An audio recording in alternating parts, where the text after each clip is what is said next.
minggu kemarin di Dine Podcast udah ngebahas tentang seni literatur sama performance nih. Nah, di minggu ini kita bakal ngebahas tentang seni terapan. Salah satu dari seni terapan itu adalah arsitek. Nah, kebetulan kita ngundang satu orang yang udah berpengalaman banyak nih di bidang arsitek. Kenalin, ada Kodoni. Boleh kok Halo, perkenalan diri. nama saya Doni Kristianto. Tapi sebelumnya saya nggak terlalu berpengalaman gimana lah ya, Oh ya. masih sampai sekarang juga masih belajar lah gitu. Nama saya Doni Kristianto. Saya kuliah di Universitas Katolik Parahyangan 2007, lulus 2011 dan sekarang ya saya berprofesi sebagai arsitek karena emang kuliah saya juga di bidang arsitektur. Sekarang bekerja di bidang arsitek itu maksudnya ke perusahaan kah atau punya Enggak, kantor sendiri? saya lebih ke buka biro sendiri lah. Gitu. Oh Jadi iya. emang nggak pernah kerja ke orang juga. Tapi kalau dipikir, kalau punya kesempatan emang harusnya saya bisa magang atau pernah kerja ke orang dulu gitu. Pasti kan ada pengalaman yang emang nggak bisa saya dapet ya. Nah, sebelum kita lanjut lebih dalam lagi mengenal Kodoni nih, pertama-tama mungkin ada audiens yang sedikit bingung gitu, arsitek itu apa? Boleh dijelaskan Nah, dulu. jadi gini, banyak orang kan berpikir kalau arsitek tuh cuman ngedesain rumah yang bagus, yang secara estetika bagus gitu. Tapi sebenarnya arsitek tuh kan ilmu dalam merancang bangunan. Berarti kan ilmu dalam merancang bangunan tuh bukan sekedar estetika, tapi gimana kita cara mendesain sebuah bangunan tuh berfungsi dengan baik, memiliki kenyamanan di dalamnya. Karena arsitek tuh kan 3D ya, bukan 2D. Jadi bukan kita lihat aja, tapi juga kita rasakan di dalamnya. Jadi ruangan-ruangan tuh kita desain juga gitu. Arsitek tuh Oh, itu sebenarnya. jadi selain membangun bangunan dari luar, tapi ruangan-ruangannya juga gitu ya. Nah, untuk membangun sebuah misalnya rumah nih, Ya. tahapan-tahapan yang besarnya itu apa sih? Kayak secara generalnya tuh gitu, Oh, gimana? gini. Secara general jadi paling pertama kan kita pasti ketemu klien dulu. Setelah ketemu klien, kita dapat brief dari klien itu, dia pengen seperti apa, pengen rumahnya seperti apa, desainnya seperti apa. Nah, udah gitu setelah kita pelajari, kita juga melihat, biasa arsitek tuh bukan cuman menjadi yang klien inginkan, pengen ini, kita desainin gitu. Tapi kita juga bisa lihat, kasih yang terbaik buat klien. Kadang yang klien pengen tuh belum tentu yang terbaik buat dia. Karena balik lagi, arsitek tuh ilmu, bukan sekadar estetika aja. Jadi kita memperhatikan, ngobrol sama klien tuh kita melihat bahwa karakternya klien kayak gimana, terus aktivitas di rumahnya dia seperti apa, kebiasaannya seperti apa. Nah dari situ baru kita belajar ke lingkungannya, lingkungan site yang akan kita desain tuh seperti apa. Dari arah mata anginnya, matahari ada di mana, lingkungan sekitar apakah ada bangunan seperti apa. Nah itu kita pelajari semua. Nah dari itu semua, dari karakter, dari lingkungan sekitar, dari kondisi cuaca, sirkulasi udara, semua kita desain, package jadi satu desain rumah. Gitu. Intinya Ini kalau kalau pemahaman saya, cuman nggak tahu misalkan benar atau enggak. Menurut pengalaman saya tuh klien kalau nyari arsitek tuh si arsitek harus di posisi sebagai tangan kanannya klien, orang kepercayaannya klien. Jadi kita harus bisa kasih yang terbaik buat si klien ini dari sisi bukan estetika aja, tapi dari sisi fungsi di dalamnya, dari sisi kenyamanan ruang di dalamnya, tapi juga kita juga harus bisa memberikan spek yang terbaik buat klien itu. Nah, spek itu kan tergantung kan. Jadi klien punya dana berapa, punya budget berapa. Nah, kita juga harus bisa ngekoordinir dana segitu tuh bisa menjadi desain yang emang dia inginkan gitu. Dan yang terbaik buat dia. Nah, jadi arsitek tuh bukan sekedar cuman desain lepas udah. Lebih kayak sahabat lah jadinya sama si klien tuh kayak kayak partner dalam membangun, kayak temen. Sehingga kita tuh sampai ngawasin projectnya si rumah dari awal sampai akhir tuh kita ada pengawasan sehingga hasil desain yang udah kita desain tuh bisa sesuai dengan ekspektasi arsitek, dengan juga sesuai ekspektasi si klien itu sendiri. Jadi si bangunan tuh tidak boleh sampai melenceng gitu dari desain atau dari keinginan si klien itu. Oh, oke. Nah, eh buat sebenarnya kalau misalnya buat rumah nih, sebenarnya kalau dari apa namanya? Kalau dari kliennya itu bisa kan sebenarnya hire kontraktornya aja nih misalnya. Langsung ke kontraktor langsung bikin rumah gitu. Nah, bedanya apa sih kalau misalnya langsung ke arsitek dulu baru ke kontraktor gitu? Nah, ini banyak di Indonesia tuh pasti kebayangnya kalau orang-orang pada umumnya selalu mikir arsitek tuh yang ngebangun rumah. Jadi arsitek tuh kontraktor, padahal itu tuh berbeda. Pada intinya prinsipnya, jadi biasanya kalau dalam membangun rumah tuh ada yang terlibat kan antara klien, arsitek, baru kontraktor. Nah, apa bedanya antara kita langsung ke kontraktor atau kita ke arsitek dulu baru ke kontraktor? Sebenarnya ada juga arsitek yang udah jadi kontraktor. Jadi nggak bisa kita selalu mengeneralisir bahwa ke kontraktor begini, ke arsitek begini. Karena ada arsitek yang jadi kontraktor juga. Tapi ada juga yang arsitek hanya menjadi arsitek yang cuma menjual jasa desain aja gitu. Maksudnya membuat rumah dengan ilmu arsitek tanpa ilmu tanpa ilmu arsitek gitu.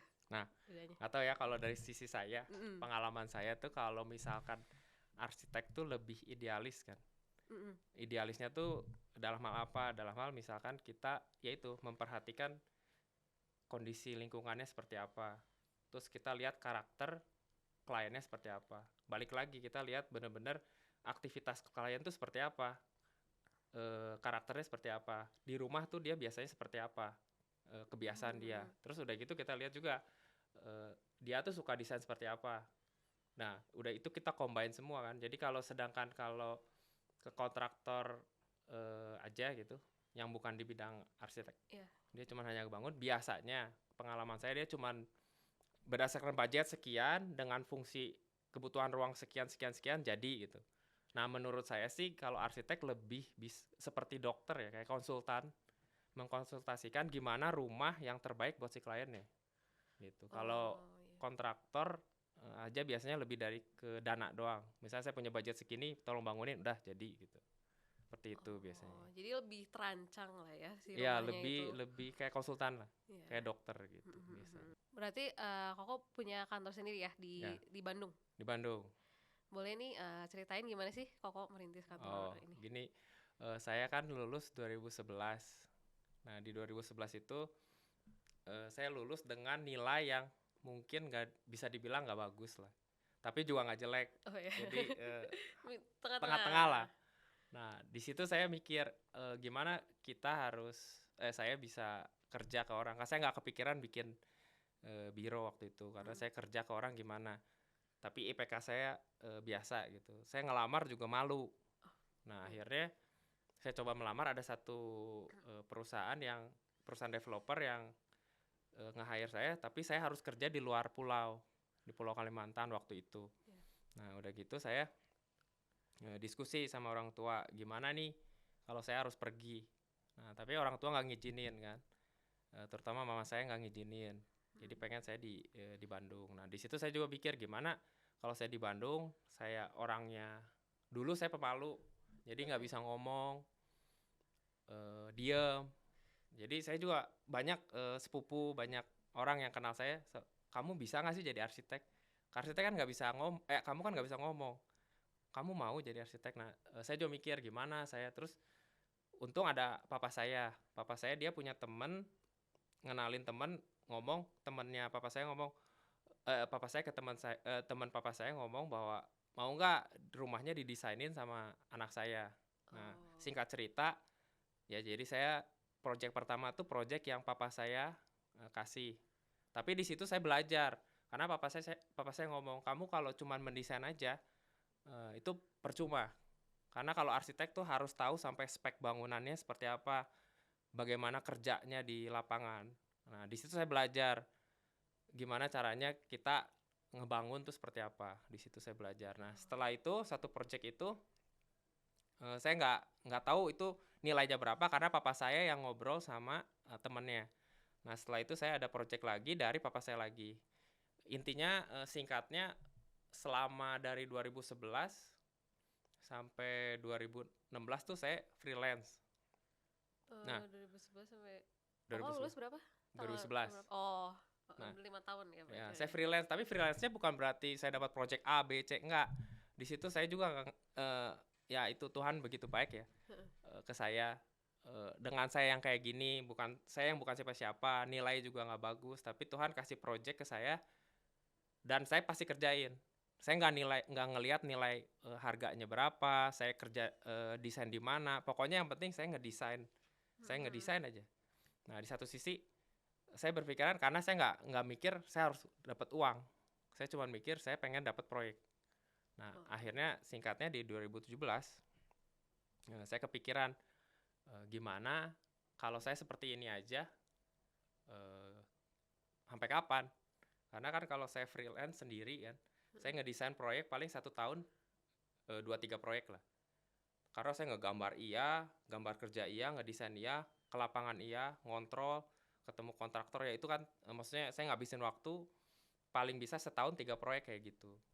Nah, saya berpikir, aduh sampai kapan saya sampai tua saya seperti ini gitu. Nah, akhirnya 2017 saya berpikiran mau bikin satu biro. Nah, puji Tuhan itu juga saya bisa nemu satu partner saya yang emang punya pemikiran yang sama, punya visi misi yang sama, sehingga jadilah biro Bahtera ini, Bahtera itu. Oke, berarti sampai sekarang udah mungkin yang sekarang lagi Ngerjain apa? bikin berapa project nih Nah, kira-kira? kita 2017 sampai sekarang mungkin udah ngerjain lumayan banyak ya project. Cuman yang untuk sekarang kita kerjain tuh bukan sekedar private residential, bukan rumah tinggal aja, tapi juga public space. Kayak kita ada ngerjain kawasan, hotel pun kita ada, terus perumahan ada kita. Terus ya rumah-rumah tinggal pribadi lah, klien-klien gitu, yang private client kita ada. Gitu. Oh iya. Nah, setelah punya kantor nih, punya biro ini, apa sih suka dukanya? Suka duka jadi arsitek. Iya. Pas di biro ini, dukanya dulu. Jadi kalau dulu ya, saya nggak, maksudnya dari kita kan kuliah arsitek tuh udah diajarin secara nggak langsung buat begadang. Karena iya, begadang. dari kuliah tuh dikasih deadline sama dikasih tugas tuh yang emang banyak kan. Jadi emang dukanya mungkin ya, sampai sekarang tuh kurang tidur lah Kurang dukanya. tidur. Nah, tapi kalau misalkan kita ketemu kliennya gimana, itu kan bagian dari proses desain ya, itu profesional, kita nggak bisa ngomong itu sesuatu yang negatif lah. Terus dukanya lagi ternyata arsitek tuh dulu saya berpikiran dengan saya bukan freelance lagi, tapi saya bisa jadi punya kantor, saya berpikiran saya nggak akan sibuk. Jadi saya berpikiran bahwa saya bisa punya tim yang bisa ngebantu saya, punya partner yang bisa bantu saya. Ternyata dengan saya menjadi dari freelance ke bikin kantor sendiri ini, ternyata lebih sibuk lagi. Jadi ternyata saya harus meeting ke sana, meeting ke sini, harus koordinasi sama tim di kantor, harus ngecekin kerjaan anak kantor. Itu tuh benar-benar ngabisin waktu banget. Jadi kayak saya jujur kalau dukanya ya itu lebih banyak kita ke waktu lah. Sering begadang ya berarti. Ya, terus sehari tidur berapa jam tuh? nggak tahu kalau arsitek lain ya. Kalau saya Iya. biasa bisa tidur subuh, tapi bangun udah jam 7 harus bangun gitu. Gitu kalau saya, karena kan kalau arsitek kan desain tuh ilmu kadang kita malam baru keluar ilhamnya gitu. Iya. Makanya gitu. Oke. Kalau sukanya apa nih? Nah, sukanya ini, saya sampai sekarang kenapa bisa ngejalanin biro ini, bisa menjalani profesi sebagai arsitek itu karena saya ada kepuasan tersendiri dari kalau saya lihat klien itu puas, saya ada rasa senang, happy. Terus apalagi project yang udah kita desain, yang udah kita desain sama klien, terus jadi gitu, selesai, udah jadi rumah jadi nyata gitu. Nah itu benar-benar saya ada kepuasan, wah ini akhirnya jadi. Nah itu saya senang ngelihat klien tuh ada kepuasan sendiri sama real jadinya tuh itu. Oh iya. Sukanya Emang itu. seneng ya ngelihat rumah gitu ya. Senang. gimana sih Koko dengan yang tadi kan Koko bilang Tuhan tuh udah apa ya, udah baik sama Koko gitu ya. Udah menemani Koko menjalani sampai sekarang punya biro yang udah punya banyak project gitu ya. Gimana sih Koko membalas apa ya, kebaikan Tuhan lah dengan talenta yang Koko punya. Ya gini, saya pikir ya, maksudnya kalau Tuhan tuh baik ke saya, dan saya juga selalu ngerasain bahwa saya yang kayak gini tapi Tuhan mau mau nolong saya terus kan. Saya nggak pernah eh, promosi, saya nggak pernah ngomong ke orang mau nggak didesainin sama saya, tapi di situ Tuhan selalu ngasih project ke saya. Itu juga saya sampai sekarang bingung kenapa selalu datang project, saya nggak pernah gitu ya dari Tuhan. Dan Oh iya iya. talenta yang saya dapat juga dari Tuhan kan.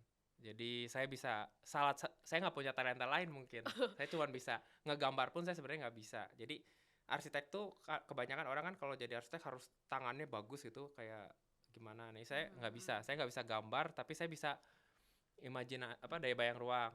Saya bisa ngebayangin. Nah, Tuhan tuh ngelihat saya dari yang bukan siapa-siapa, tapi dia bisa milih saya buat jadi, ya bisa jadi seperti sekarang lah. Saya selalu bersyukur. Nah, gimana caranya saya berikan talenta yang udah Tuhan kasih buat Tuhan gitu. Apapun yang project yang berhubungan dengan Tuhan, dengan pekerjaan Tuhan, pasti saya lakuin.